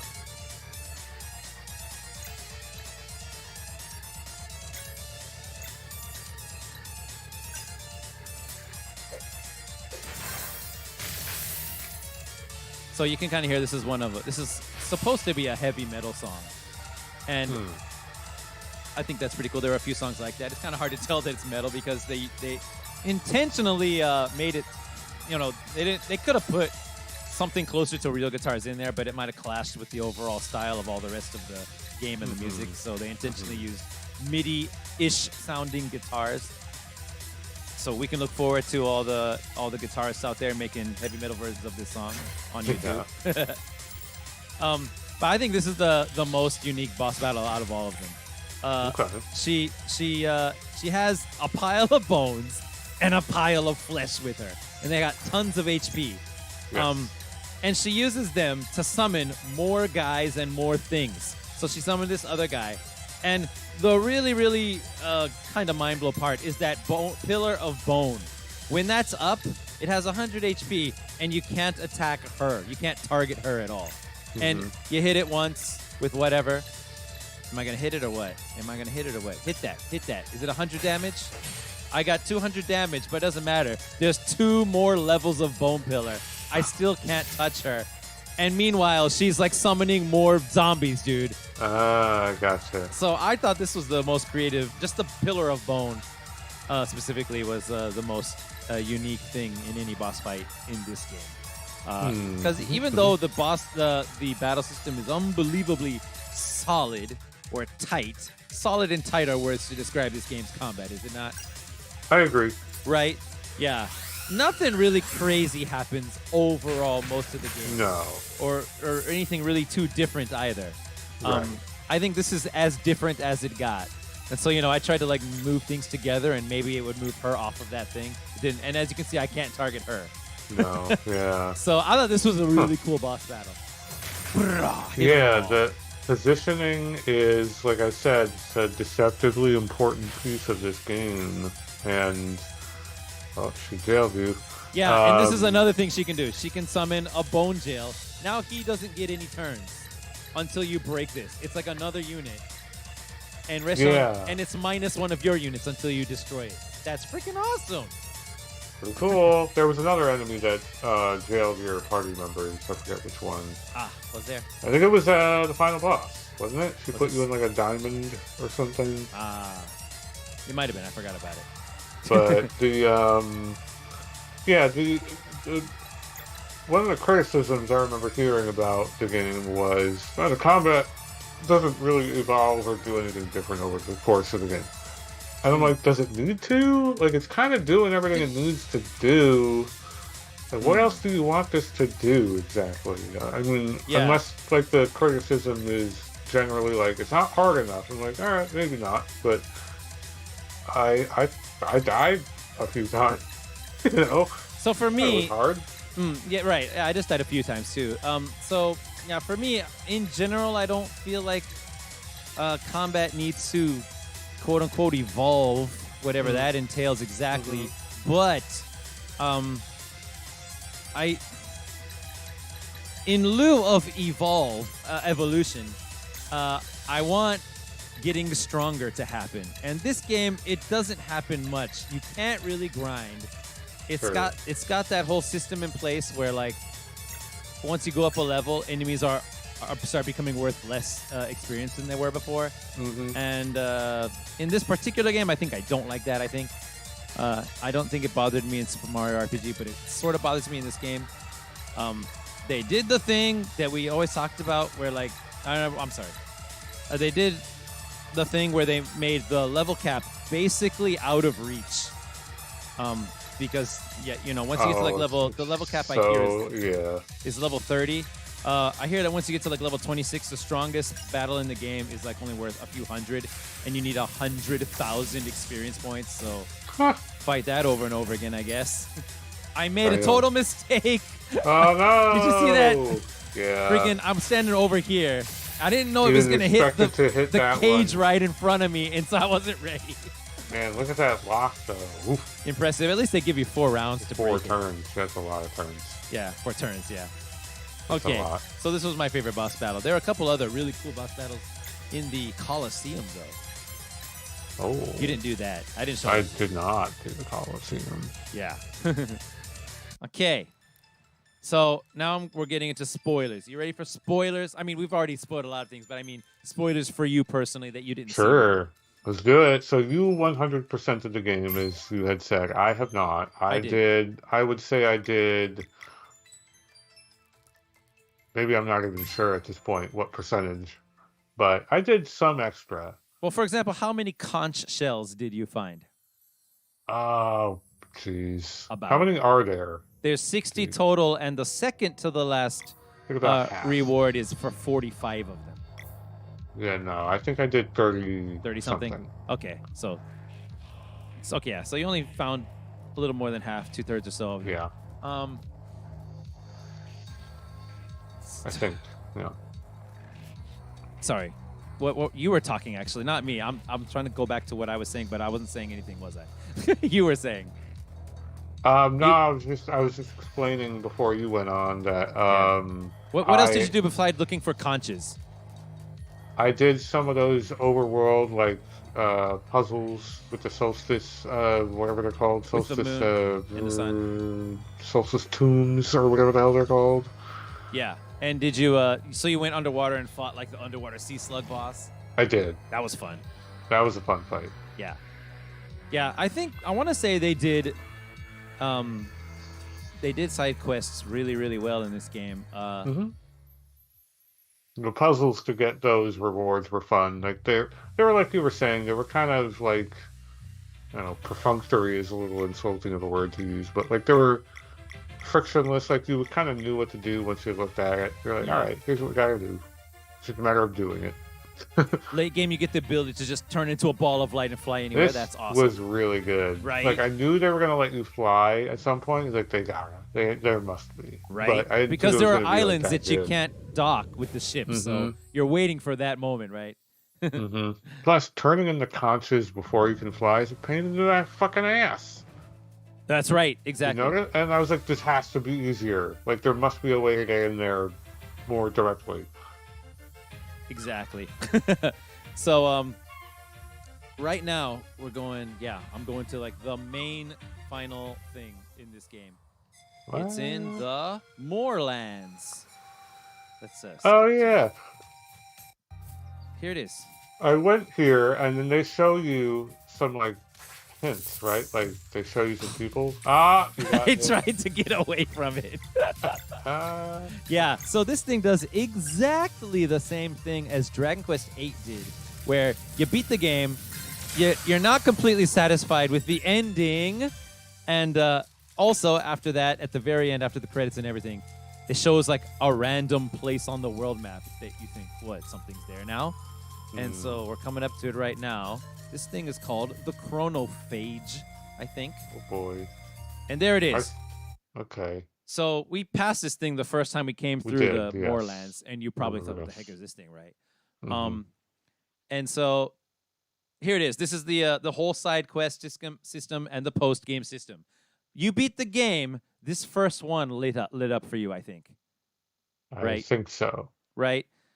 You get each of these lights up for a different thing. One is for finding all the conches. Okay, I got That's one of them. That's just one of them. One is Sure, for sure. doing that puzzle, that ocean puzzle, and defeating the sea slug boss. Got it. One is for completing the entire Colosseum with Beast. Beast does it, not you. Okay. Yeah. What else was there? I want to say them all. There was a puzzle with the hag, swamp hag woman. Oh, that's No? right. Yeah. Yes? You Yeah. go back to her. That's Yeah. right. Something to do with her. Yeah, her dude that stands outside named Duke Aventry. You're gonna like set him free as a side quest kind of a thing Okay. of her rule or whatever of her reign. Yeah, and she's pissed off about that, and you fight her again. This one, another one is for you know that one area in her world where you have to. What do you have to do? You have to go through a desert and a whole bunch of scenes that look exactly the same. It's called the Cerulean Expanse. And you use that little drone and it beeps where you need to dig. That's where to go. Yep. Yeah, I did all by myself, no guide. Eventually you find people and stuff in the game that tell you about it. Teeks tells you about it in a story. So I felt less cool after I read that. But So before I did that, I just started going places and like noticing when I was going back to the first scene and not, and trying to take directions that didn't take me back to the first scene. And I found a little oasis that has like 3 treasure chests in it. And then right, and that was one thing. And then I found another area set of directions you can go, And I fought quite possibly the coolest looking boss ever to me. She's called Gun Goddess, and Jeez. she's like a machine of types with a face, and she's got floating bullets around her, 6 floating bullets around her. So she herself is like a giant revolver connected with cables. It's pretty cool. Jesus. Yeah, and I'm like, this is the coolest thing I've ever seen ever. And that was the first side boss I fought. And when you do all those side things, that's when you find. Oh, and then the other one is for finding all the solstice shrines. That's it. And Okay, doing right. them all. So that's how you get all of these things to light up. Okay. Mm-hmm. And yeah, that's where you get all the best armor for all your guys from doing all those things. Right. Also, for getting all of the conch shells, you take some of the things you get are plans for buildings that you can take to your town that you build called Mirth. The town that Garl himself named and basically built, was the leader in building. Yep. Yeah, you take him to a guy in Mirth, and he'll like start building things. And the guy that you take him to is a fourth wall breaker dude. It's just this guy standing outside with a big ass beard. And I know who that is. You do? Oh, you saw it, Yeah, right? I do. Yeah, and you talk to him, and his name is Gerard the Constructionist. Yes. A direct insert of Gerard the Completionist, the YouTuber. Yes. So I enjoyed that. I was like, whoa. That was fun. Yeah.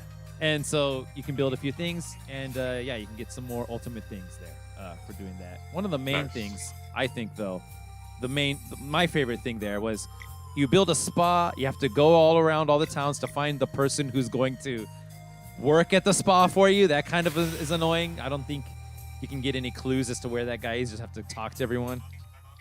But you do that, and you can come back, and you can have everybody sit in the spa once, and each person gets a permanent, like 2 level ups worth of 1 stat increase. For Zale, I believe it was magic attack power. And I was like, yes. So, permanent stat increases there. So what is going on here? So what is going on here? Okay. It's the chronophage. So we are now traveling back in time to this moment. Can you figure out what's about to happen, Mel? Well, you used the cookie jar, so I have to imagine we're going to try to save Garl. Let's go for it. That's exactly right. Here we go. So they took Garl out of there. He's not there now. They just grabbed him real quick. See you soon. Beast is going to be Garl now. Oh. Steady now. And he says that, dude, I can take the hit because my will is solid or whatever. Interesting. What the fuck?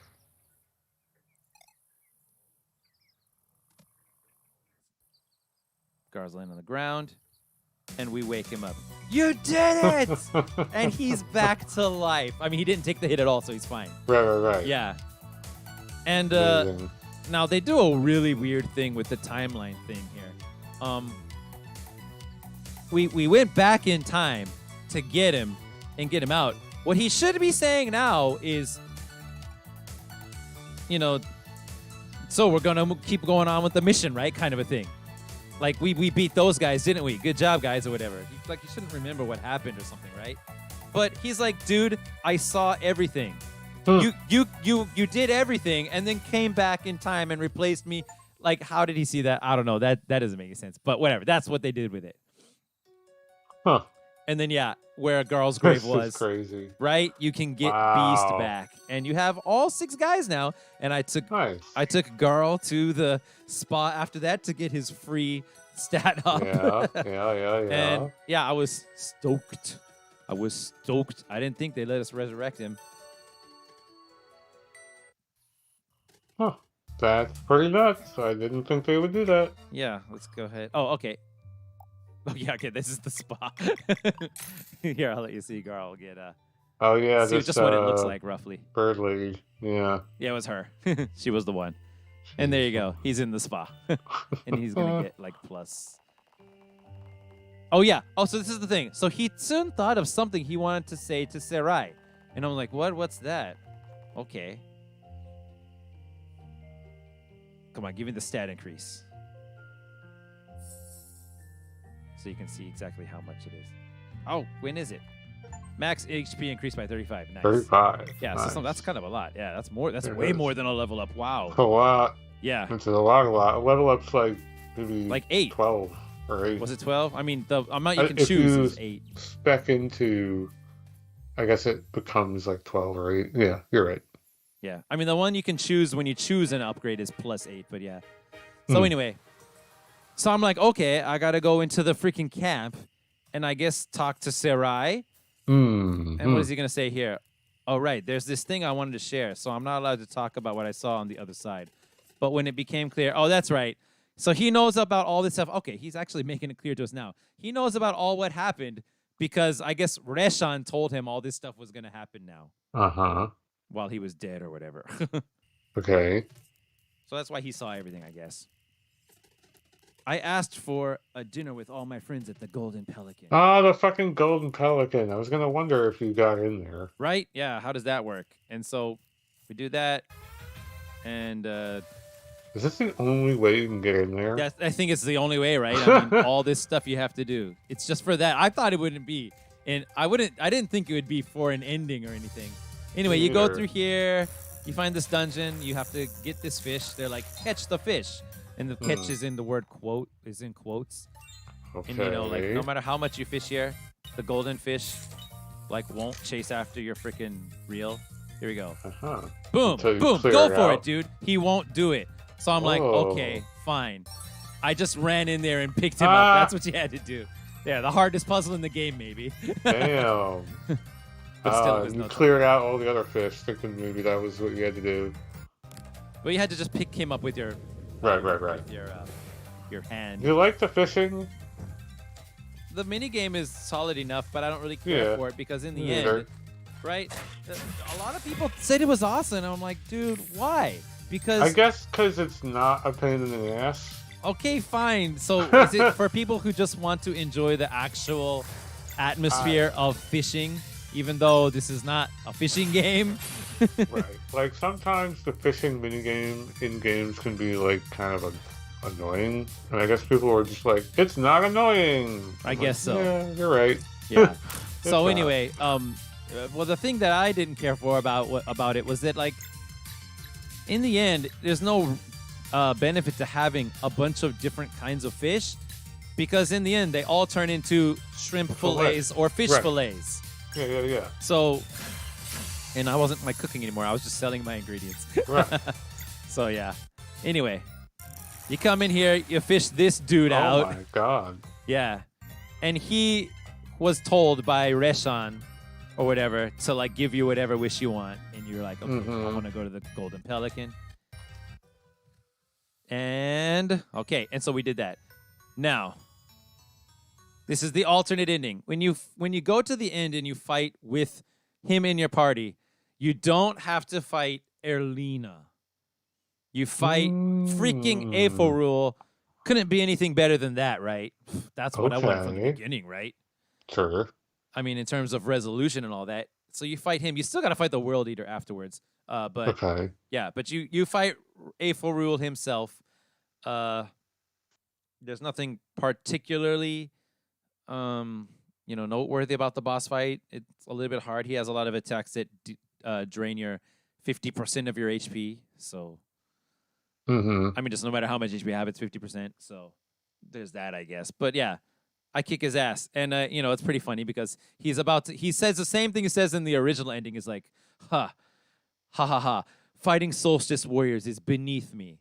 And right when he's about to call Erlina, freaking Gar just throws an apple at him and says, hey, why don't you fight your own battles? And then he's like, okay, fine, I'll just freaking obliterate you guys. But then, you win.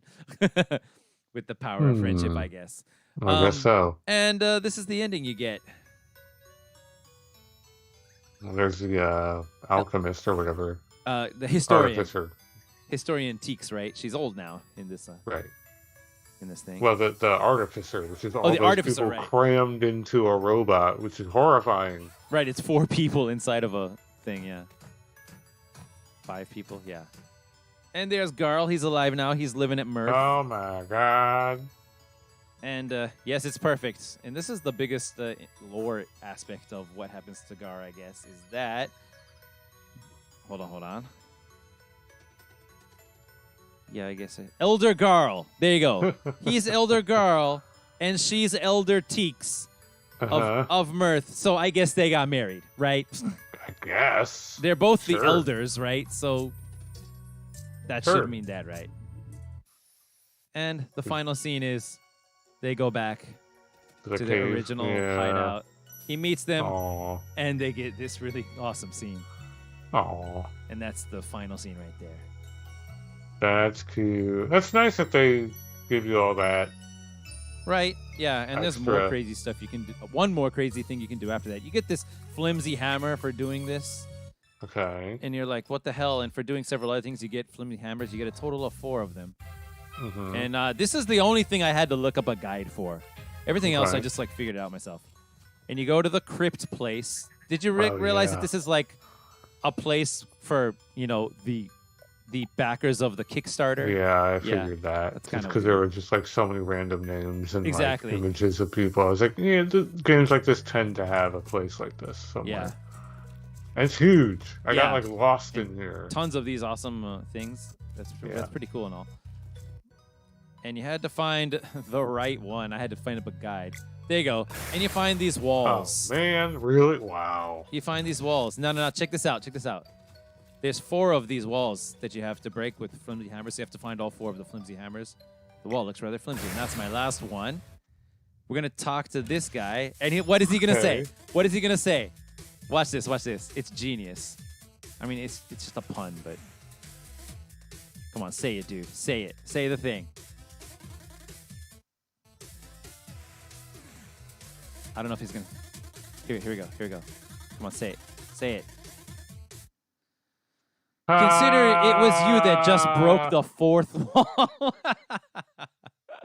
Wah, Good wah. So, what does that let you do? Well, you can meet the whole team itself. It's the studio, I In their guess, studio. right? Yeah. Nice. From Quebec or whatever. Quebec City. Yeah. Yeah. I guess so, yeah.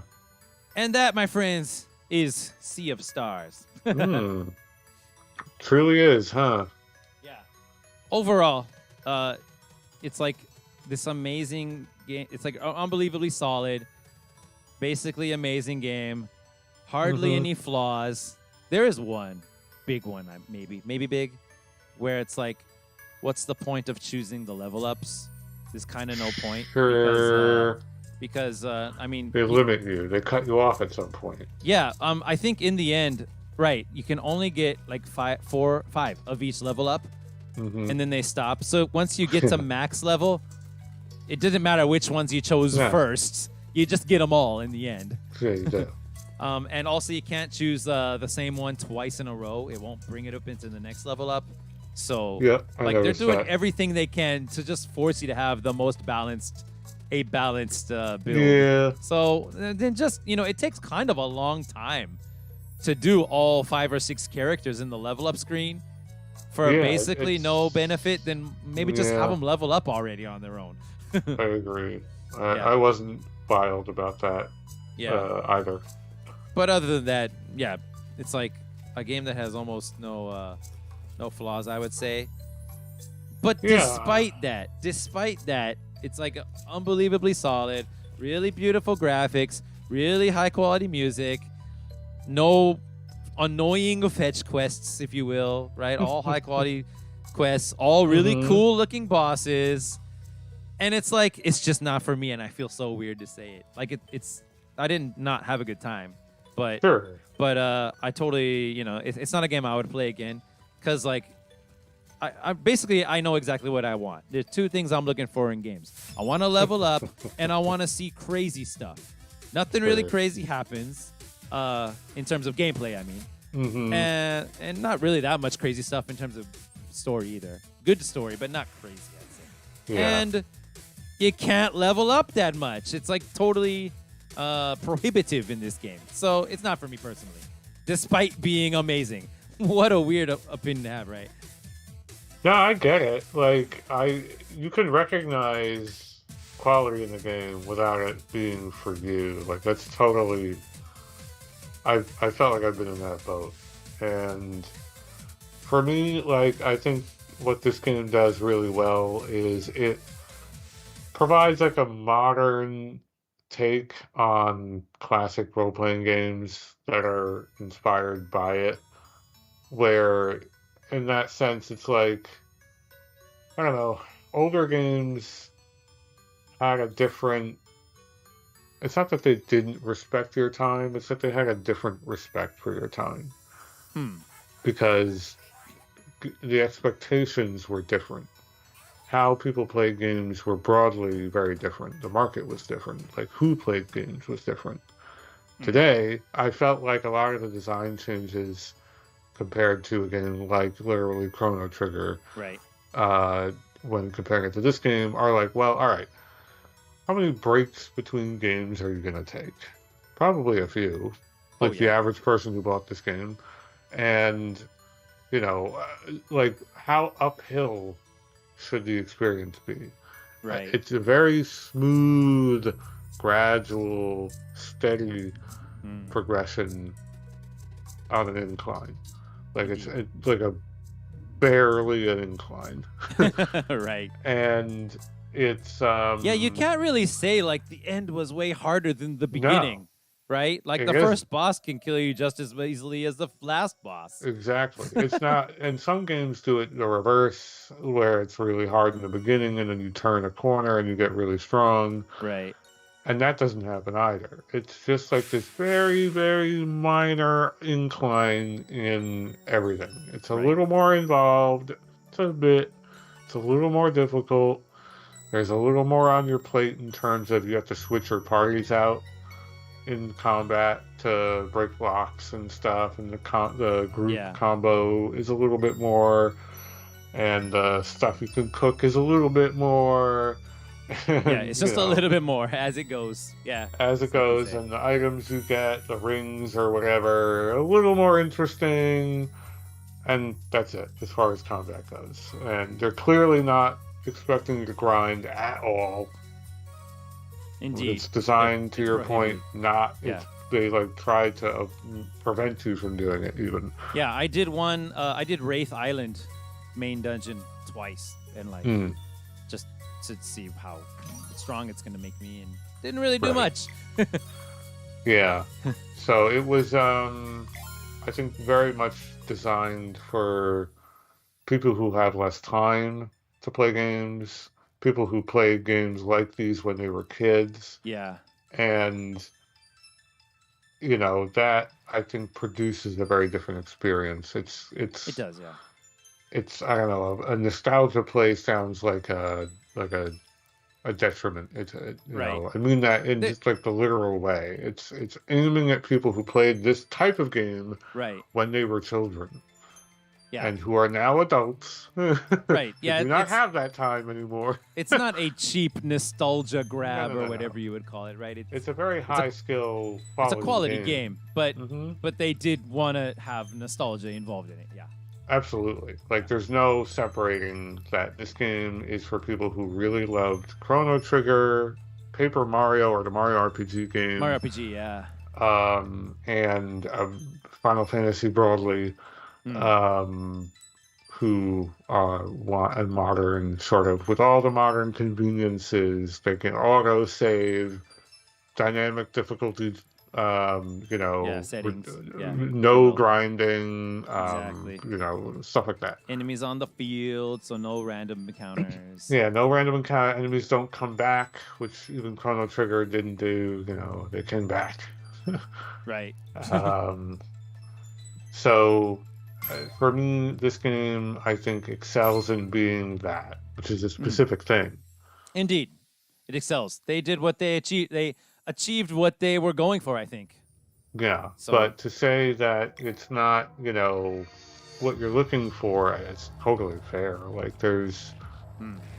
there's a lot missing from this experience that I think those older games brought to the table. I think there's a lack of exploration because it's focused on being very directed. Well, it has a lot of And exploration, I'd say. it does it though, because it's very simple. Like, are you really Well, I mean, boring? Really? Like, it's kind of what do you like mean? We still had to find like this and that side road off to the I side think the that leads to a post game chest stuff is is the more like most. what you would find in the regular game of an older game like this. If that makes any sense? It Like the makes shit you sense, but had I to don't do know in if that's the Chrono case. Trigger. Chrono Trigger had the exact same end game though, right? The guy's like, well, there's this, and this that you can do, and then you just had to go do them. And then Yeah, but it was all this, throughout that game, you also had all of these kind of tricky to solve side quests. what? I'm trying to think. What kind of Like the cycles was one there with during the game? Robo, That's the end game. that's endgame. Yeah, But they're all don't end you have game, I to- think. I guess. Yeah, I Yeah. guess you're right. So Chrono Trigger is probably not the one. Yeah. As far as I don't know, I'm thinking of like, how about like for example, Final Fantasy VIII. Like the moment you get the ship in Final Fantasy VIII, the first mode of technology, transportation. There are several different places you can go, and was it like that in this game? Are there several different places I could go with the ship? Yeah, not much. You're right about Not that. really. Not much The in terms of overworld world is map. pretty Yeah, small. yeah, I felt, at least the way I played it, I felt very directed in terms of, well, where am I going? I'm going to the place I can go, which I guess is true of yeah. the other games, but there's no like side town. There is no side town. Indeed, all the There's towns are no- mandatory. yeah. All the Yeah. towns are mandatory. Yeah. There's no places that you can miss. But you have to, for example, go back to all the previous areas and look for the conches or whatever. If you want to do that, not required. If you want to do that, yeah. Yeah. And again, very much intentional. And for me though, that was all perfectly fine. This fit well into what I was able to give it, the attention I was able to give it. Yeah, indeed. Yeah, exactly. So that goes back to your point of, now all the people who were playing those kind of games back then are us, and we're all grown-ups. So they had to give us all of these quality of life enhancements. Yeah, these make it kind not of, I grindy. guess, breaks, if you want to put it that way. Indeed, yeah. of, Breaks, like, yeah. how much are you going to really be able to invest in it? Because the thing that makes it really hard with older games is, all right, I had to put it down for a couple days, or God forbid, a week. Right. Now I have no freaking idea where to go. Yeah, what that to can do, happen, yeah. Because the only indication of what to do was some random NPC said, you have to go to the west. Right. And so you'd have to And go you're- back and find the NPC Yeah. again if you wanted to know what to do again. Right, you'd have to know who to talk to, or you'd have Yeah. to skim through a guide. This game just puts a big thing on your map and it's like, go here. Yeah, is this is where a you gotta star, yeah. go. Cool. So that is Sea of Stars. I think we both generally liked it a lot. Yeah, great game. Mm-hmm. Don't regret it at all. I was saying Yeah. to Smooth Mel experience. before we bought this that before we bought this game, I bought, what did I buy that I said, oh, I bought a game called Dungeon Defenders Awakened. Ah. And like it's a remake of the original Dungeon Defenders from PS3, which is a tower defense, grindy ass tower defense action RPG. It's like exactly my kind of genre because I loved the first one so much. Got it. Did not like it at all. I could not have fun with it. Tried for 3 or 4 hours. I basically beat the whole main campaign. And then, that's when you're supposed to, go back and like get into the grind. And it's just like, I don't want to do the grind. And I love grinding, but I don't want to do this grind. So I was like kind of salty that now I have to buy, that I lost that $30 and I'm going to spend another $30 on Sea of Stars. It hurts, but I did it. And even though this game isn't terribly my type, I don't regret buying this one. I don't regret spending the money. So there's Well, that's that. good. Yeah, no, it was cool. It was a cool game, definitely. And I got the great story. The story was totally worth it.